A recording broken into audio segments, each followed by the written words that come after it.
I'm learning to say no, growing stronger each time, building my confidence. And I fawn, and it's hard for me to say no. What do? Well, you do what I have, doing what I'm practicing doing. I've learned, there's a quote by Spencer W. Kimball. He's a prophet of the Mormon Church. Even though I don't believe God chooses favorites and all that, it doesn't take away from truth when you hear it. And he had a quote that said, "That which you persist in doing becomes easier to do. Not that the nature of the thing has changed, but that your power to do has increased." So you got to practice. You got to work the no muscle. I lift weights, right? I didn't just walk in and bench press, whatever, 180, 200, 300, whatever. No, I had to work at it. I had to keep coming back. Yeah, and by the way, on a separate subject, but almost the same thing, be very careful when you ask God for patience. Yeah, because it's not like he comes down and bestows patience upon you. No, the universe, which I prefer to call God, will give you opportunities to display patience. So, yeah, when I was going through my character defects, working the steps, I remember I asked for patience, and my God, I remember calling my sponsor. I was like, "Man, I'm behind the lady. She's got coupons." Like everything seemed to be flying in the face of what I was impatient about. And, he's the first person that taught me to take my attention off of it. He was like, "Why don't you look, back when they used to have magazines there, why don't you read a magazine, take your attention off of it?"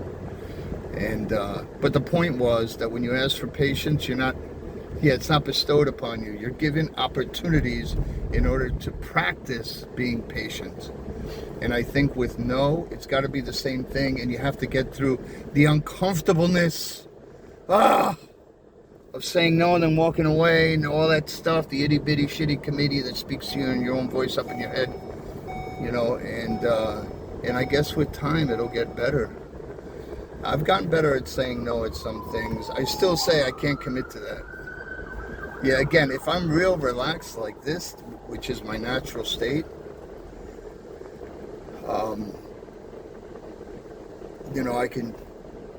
I can say no.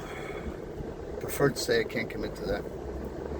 But if I've been triggered, there's a whole, it's like a whole mafia persona accent, and it's a lot of ego, a lot of pushing energy that has to do with the physical, verbal lashing. I've learned that these things are also called, I just recently learned this year, like last month, it's called narcissistic fleas. Fleas are sort of things that kind of, come on your dog from another dog, and then eventually you can wash them out and stuff like that. The narcissistic fleas are, if you're raised by a narcissist, in your worst moments, when you're triggered, you have a propensity to almost respond like a narcissist. And I know that Grissel, in all her studies of the INFJ and of empaths and of hypersensitive individuals like herself, I don't think she really looked into the trauma responses of a young man raised. You could just Google it. A man raised by a narcissist dating an INFJ, what would be some of the problems? And right there it tells you. Yeah.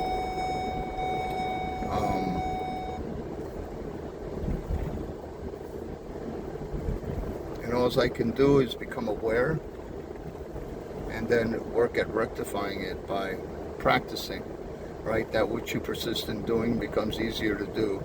Not that the nature of the thing has changed, but that your power to do has increased. Yeah, repetition. Repetition. Hocus pocus, keep the focus.